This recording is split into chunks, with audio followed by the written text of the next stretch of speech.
Welcome back students हमारे इस नए वीडियो में। और आज हम टाइप्स ऑफ वर्ब्स के बारे में जानेंगे। तो verbs are the words that express action और स्टेट ऑफ बीइंग। वर्ब उस वर्ड को कहते हैं जो कोई एक्शन या कोई स्टेट ऑफ बीइंग यानी कि कोई अवस्था के बारे में बताता है। तो कोई क्रिया या अवस्था के बारे में बताता है, उसको हम वर्ब बोलते हैं। There are three types of verbs: action verbs, linking verbs and helping verbs. तीन टाइप के जनरली वर्ब होते हैं: एक्शन वर्ब, लिंकिंग वर्ब और हेल्पिंग वर्ब। तो हम धीरे धीरे देखते हैं हर वर्ब को। एक्शन वर्ब, एक्शन वर्ब किसे कहते हैं? Action verbs are words that express action, जैसे गिव, ईट, वर्क एक्सेट्रा। यानी कि एक्शन वर्ब उन सब वर्ब को कहते हैं जो किसी एक्शन के बारे में बताता है, किसी क्रिया के बारे में बताता है और पोजेशन, अधिकार के बारे में बताता है। Action verbs can either be transitive और इंट्रांजिटिव। एक्शन वर्ब ट्रांजिटिव भी हो सकता है, इंट्रांजिटिव भी हो सकता है। इसके बारे में हम आपको डिटेल्स बताते हैं। तो वर्ब का थ्री टाइप्स है: एक्शन वर्ब, लिंकिंग वर्ब और हेल्पिंग वर्ब। पहला टाइप हम पढ़ रहे हैं जिसको हम एक्शन वर्ब कह रहे हैं। एक्शन वर्ब मतलब कोई एक्शन या किसी पोजीशन के बारे में बताएगा। जैसे मान लो he gave me a chocolate, तो उसने मुझे चॉकलेट दिया, उसने काम किया। गेव यहाँ पर एक एक्शन है। अगर हम बोलते हैं आई हैव ए पेन, मेरे पास पेन है, तो पेन मेरे अधिकार में है। तो ये दो टाइप के हो सकते हैं, ये मैंने तुम्हें एग्जाम्पल दिया। अब ये एक्शन वर्ब या ट्रांजिटिव होगा या इंट्रांजिटिव होगा। यानी कि ट्रांजिटिव वर्ब और इंट्रांजिटिव वर्ब हम आगे पढ़ेंगे किसे कहते हैं। जनरली ट्रांजिटिव वर्ब मतलब जिसमें ऑब्जेक्ट है, जिसमें वर्ब का ऑब्जेक्ट है। इंट्रांजिटिव मतलब ऑब्जेक्ट नहीं है। तो चलो हम पढ़ते हैं ट्रांजिटिव वर्ब के बारे में। Transitive verbs, a transitive verb always has a noun that receives the action of the verb। और ट्रांजिटिव वर्ब का हर वक्त एक नाउन होगा जो वर्ब के एक्शन को रिसीव करेगा, क्रिया को रिसीव करेगा, कॉल्ड द डायरेक्ट ऑब्जेक्ट, जिसे हम डायरेक्ट ऑब्जेक्ट कहेंगे। तो इंट्रांजिटिव वर्ब का, ट्रांजिटिव वर्ब का एक नाउन रहेगा, ठीक है, जो एक्शन को रिसीव करेगा। मतलब अगर he gave him a ball, तो उसने दिया, रिसीव किसने किया? मी ने किया। तो जो रिसीव कर रहा है, ठीक है, तो ट्रांजिटिव वर्ब का मतलब एक ऐसा ऑब्जेक्ट रहेगा, एक ऐसा नाउन रहेगा जो वर्ब को रिसीव कर रहा हो। इसको हम डायरेक्ट ऑब्जेक्ट कहेंगे। जैसे देखो example, Laurasia raises her hand, Laurasia ने अपना हाथ उठाया। तो वर्ब यहाँ पर क्या है? रेजेस, उठाना। हर हैंड, ये क्या है? Her hand is the object receiving the verb action, मतलब उठाना। तो उठा कौन रहा है? हाथ उठा रहा है। कौन उठा रहा है? लॉरिसा। क्या उठा रहा है? अपना हाथ उठा रहा है। तो हाथ जो है वो एक्शन को रिसीव कर रहा है, इसीलिए रेजेस एक ट्रांजिटिव वर्ब है, ठीक है। अब ट्रांजिटिव वर्ब का कुछ कुछ टाइम पे इनडायरेक्ट ऑब्जेक्ट भी रहता है, which name the object to whom और for whom the action was done. कभी कभी क्या होता है कि वो उस ऑब्जेक्ट का नाम भी बताता है, ठीक है, जो ऑब्जेक्ट किसी को दिया जा रहा है। जैसे इसको समझने की कोशिश करो। इस एग्जाम्पल से तुम डायरेक्ट और इनडायरेक्ट ऑब्जेक्ट को अच्छी तरीके से समझ जाओगे। जैसे Abdus gave Becky the pencil, Abdus ने बेकी को पेंसिल दिया। अब इस चीज़ को यहाँ पर ध्यान में रखो, बेकी जो है ये डायरेक्ट ऑब्जेक्ट है, क्योंकि ये गेव एक्शन डायरेक्ट किसके ऊपर जा रहा है? बेकी के ऊपर। और क्या जा रहा है? कौन सा चीज़ जा रहा है? वो द पेंसिल जा रहा है। तो ये जो पेंसिल है ये इनडायरेक्ट ऑब्जेक्ट है, क्योंकि ये पेंसिल बेकी के ऊपर जा रहा है, लेकिन बेकी रिसीव गोल पोस्ट के उस टाइप पे है, उस साइड पे है ना। गोल पोस्ट मतलब मैं कह रहा हूँ कि यहाँ पर एक्शन का जो गोल पोस्ट रिसीव, यहाँ पर अब्दुस दे रहा है पेंसिल किसको? बेकी को। तो एक्शन जा रहा है बेकी के पास, लेकिन वो क्या चीज़ जा रहा है? वो जा रहा है द पेंसिल। ये इनडायरेक्ट ऑब्जेक्ट। डायरेक्ट ऑब्जेक्ट और इनडायरेक्ट ऑब्जेक्ट में आप लोगों को समझ में आ चुका होगा। अब यहाँ से भी पता लगा सकते हो, यहाँ पर बताया गया the direct object is the pencil. यहाँ पर डायरेक्ट ऑब्जेक्ट पेंसिल है। व्हाट डिड ही गिव, उसने क्या दिया? The pencil. The indirect object is Becky, और यहाँ पर इनडायरेक्ट ऑब्जेक्ट बेकी है, ठीक है, किसको दिया? तो मतलब कंफ्यूज हो गए। यहाँ पर एक चीज़ बता दें कि अब्दुस जो है उसने गेव द पेंसिल, पेंसिल दिया है।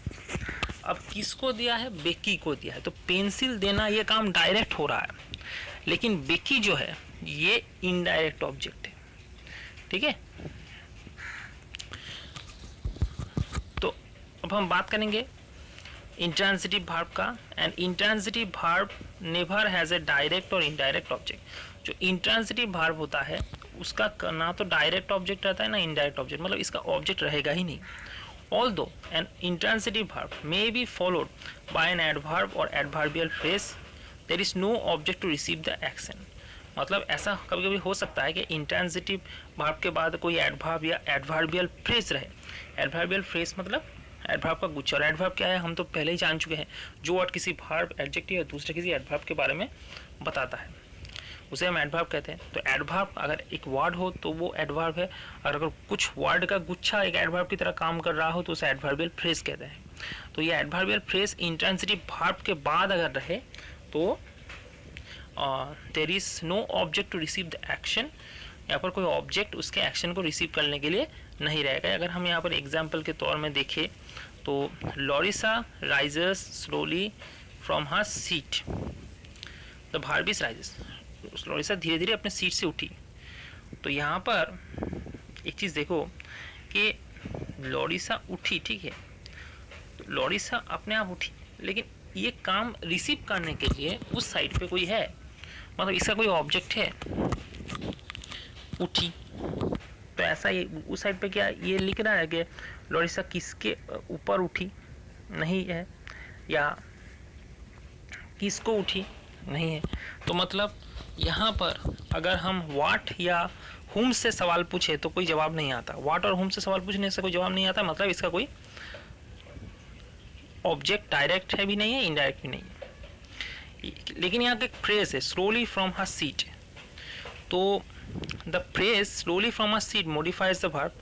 स्लोली फ्रॉम हर सीट ये टोटल जो फ्रेज है ये इस वर्ब को, स्लोली फ्रॉम हर सीट इस फ्रेज को देखो, ये टोटल इस वर्ब के बारे में बताता है, राइस। तो ये एडवर्बियल फ्रेज है, लेकिन इस एक्शन को रिसीव करने के लिए कोई भी ऑब्जेक्ट नहीं है।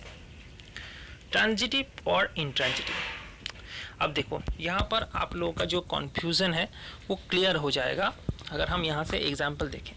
To determine whether a verb is transitive और इंट्रांजिटिव फॉलो दिस स्टेप्स। आपको अगर ये कोई पूछे कि वर्ब ट्रांजिटिव है कि इंट्रांजिटिव है तो इस स्टेप को फॉलो करो, आपको पता लग जाएगा। देखो इस सेंटेंस में वर्ब को देखो, Dustin will lay down his book, what is the action, ठीक है। तो यहाँ पर Dustin will lay down his book मतलब उसने अपना बुक को रखा, नीचे रखा बुक को। What is the action, action क्या है, विल ले ये एक्शन है, ये वर्ब है, ठीक है। 2 नंबर पे his book will lie there all day, उसका जो किताब है वो वहाँ पर पड़ा रहेगा सारा दिन। तो ये जो लाई है यहाँ पर एक्शन कौन है, लाई है, ठीक है, ये एक्शन है विल लाई। अब आस्क योरसेल्फ, अब खुद से पूछो कि what is the receiving action of the verb, verb को रिसीव कौन कर रहा है, ठीक है। If there is a noun receiving the action of the verb, then the verb is transitive. If there is no direct object to receive the action, and if the verb does not make any sense of the direct object, then it is intransitive. तो मतलब आप ये पूछो कि Dustin जो है will lay down his book, तो अपने बुक को वो उतार के रखता है। तो ये जो है इसका वर्ब, इसका जो हिज बुक, ये जो बुक है ये मतलब उसका जो एक्शन है वो रिसीव कर रहा है।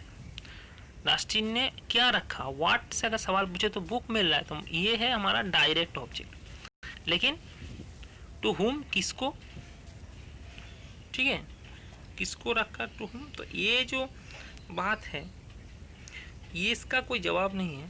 तो मतलब इसमें ऑब्जेक्ट तो है लेकिन एक ऑब्जेक्ट है। और अगर हम दूसरे सेंटेंस पे जाए we lie there all day, तो यहाँ पर तो इसका कोई मतलब नहीं निकलता, मतलब यहाँ पर तो कोई रिसीव करने के लिए कोई ऑब्जेक्ट है ही नहीं, सो ये जो है ये इंट्रांजिटिव के कैटेगरी में आता है। तो यहाँ पर देखो डस्टिन विल ले डाउन, यहाँ पर आंसर बोल भी दिया, ले डाउन हिज बुक, ये जो हिज बुक बोला है, Dustin will lay down what, अगर हम व्हाट से सवाल पूछे तो क्या होता है, his book, since a verb can take a direct object it is transitive. ये डायरेक्ट ऑब्जेक्ट है, मैंने पहले ही कहा था डायरेक्ट ऑब्जेक्ट। क्यों डायरेक्ट ऑब्जेक्ट, क्योंकि इसका एक्शन जा रहा है इस बुक के ऊपर। अब हम पूछे किसको तो वो नहीं मान रहा, तो लेकिन एक ऑब्जेक्ट है ना, मिनिमम एक ऑब्जेक्ट होना चाहिए, तो ट्रांजिटिव ये है। और his book will lie there all day, सारा दिन तक वो वहाँ पर पड़ा रहेगा, इसका कोई ऑब्जेक्ट है, कोई ऑब्जेक्ट नहीं है, तो इसीलिए ये इंट्रांजिटिव है। तो आपको ट्रांजिटिव और इंट्रांजिटिव ये डिटेक्ट करने के लिए क्या करना होगा, वर्ब को व्हाट या हुम से सवाल पूछो, अगर आपको कोई भी दोनों में से एक जवाब मिल जाता है उसका मतलब ये है कि ये वर्ब ट्रांजिटिव है। और व्हाट और हु से सवाल पूछने में कोई जवाब नहीं मिलता तो अब जानना वर्ब इंट्रांजिटिव वर्ब है जिसका कोई ऑब्जेक्ट नहीं है, ना तो डायरेक्ट ऑब्जेक्ट है ना इनडायरेक्ट ऑब्जेक्ट है। अब आते हैं लिंकिंग वर्ब के ऊपर। Linking verb connects the subject of a sentence to a noun और adjective that renames or describes the subject. The noun or adjective is called the subject complement। मतलब linking verb sentence के subject को किसी भी noun या adjective से जोड़ता है और जो उस सब्जेक्ट को दूसरा कोई नाम देता है या डिस्क्राइब करता है। तो जो नाउन और एडजेक्टिव इसमें होता है उसको हम सब्जेक्ट कॉम्प्लीमेंट बोलते हैं। सब्जेक्ट के बारे में कुछ बोल रहा है तो सब्जेक्ट कॉम्प्लीमेंट है। यहाँ पर देखो Jason become a business major, बहुत बड़ा बिजनेसमैन बन चुका है, तो ये है जेसन और ये है बिजनेस मेजर। इस दोनों को कनेक्ट किया किसने, बिकेम ने, तो बिकेम यहाँ पर लिंकिंग वर्ब, ठीक है। और यहाँ पर कॉम्प्लीमेंट क्या है, अ बिजनेस मेजर। कॉम्प्लीमेंट यह है कि सब्जेक्ट जेसन के बारे में ये चीज बताया जा रहा है, क्लियर। इसके बाद हम चलते हैं, लिंकिंग वर्ब आपको समझ में आ गया होगा। जैसे इसे और भी एक एग्जांपल दिया, Lisa is in love with Jason, Lisa Jason को प्यार करता है, तो यहाँ पर is in love with Jason, ये जो टोटल है, ये जो वर्ब का टोटल डिस्क्रिप्शन है ये कॉम्प्लीमेंट है, सब्जेक्ट का कॉम्प्लीमेंट है, लिसा के बारे में बताया जा रहा है, तो ये लिंकिंग वर्ब है, ठीक है। The most common linking verbs is to be in all of its forms, मतलब एम इज आर वेर यही लिंकिंग वर्ब होता है। The verb also may be used as helping verb, तो इसके हेल्पिंग वर्ब के रूप में ही हम यूज करते हैं, जैसे I am going, you are going, तो हम यहाँ पर लिंकिंग वर्ब के रूप में इस्तेमाल किया जा रहा है। और अदर वर्ब्स में भी linking verbs in some cases in action verb, to appear, feel, to look, remain, to stay, taste, continue, grow, prove, ये सब साउंड एग्जाम्पल दिया गया है इन सब वर्बों का कि वो लिंकिंग वर्ब हो सकते हैं, ठीक है। अब हेल्पिंग वर्ब, हेल्पिंग वर्ब किसे कहते हैं, हेल्पिंग वर्ब उसे कहते हैं, helping verbs are used before an action और linking verbs to convey additional information regarding aspects of possibility. Helping verb का मतलब है कि जो एक्शन या लिंकिंग वर्ब है उसको एडिशनल सपोर्ट प्रोवाइड करना, एडिशनल इंफॉर्मेशन प्रोवाइड करना। जैसे कैन, कुड, ये देखो ये एक हेल्पिंग वर्ब है, इसे मॉडल ऑक्सिलरी कहते हैं। और टाइम, वाज, डिड, हैज, तो इस ये भी हेल्पिंग वर्ब है, मदद कर सकते हैं किसी मेन वर्ब को। The main verb with its accompanying helping verb is called a verb phrase. अगर मेन वर्ब के साथ कोई हेल्पिंग वर्ब रहा तो उसे हम वर्ब फ्रेज कहते हैं। जैसे यहाँ पर देखो Teju is going to Florida, Teju Florida जा रहा है, तो जो तेजू है ये यहाँ पर जा रहा है, ये गोइंग ये मेन वर्ब है, उसको मदद कर रहा है इज, तो इज एक हेल्पिंग वर्ब है, ठीक है। जा रहा है इसको मदद कर रहा है। अब ये कितना वर्ड हो गया, दो वर्ड हो गया, एक वर्ड हो गया तो हम वर्ब बोल सकते हैं। अगर दो वर्ड में रहे तो हम उसको बोलते हैं वर्बल फ्रेज या वर्ब फ्रेज, मतलब एक गुच्छा वर्ब का काम कर रहा है। इज गोइंग यहाँ पर वर्ब का काम कर रहा है, ठीक है। तो यहाँ पर देखो the trip might be dangerous, यहाँ पर माइट और बी, माइट एक मोडल ऑक्सिलरी है, बी यहाँ पर मेन वर्ब है। बी को मदद कर रहा है कौन सा वर्ड, माइट, इसीलिए माइट बी ये एक वर्ब फ्रेज है। एक से अधिक वर्ड मतलब एडवर्ब नाउन सबके लिए ही ये एप्लीकेबल है कि अगर एक वर्ड तो रहे तो हम नाउन प्रोनाउन एडजेक्टिव बोल सकते हैं, लेकिन अगर एक वर्ड का गुच्छा रहे तो हम उसको फ्रेज बोलते हैं। ठीक है, तो ये था आपका वर्ब के बारे में। और अगर आपका कोई कंफ्यूजन रहे, कोई क्वेश्चन रहे तो आप पूछ सकते हो। आज के लिए इतना ही।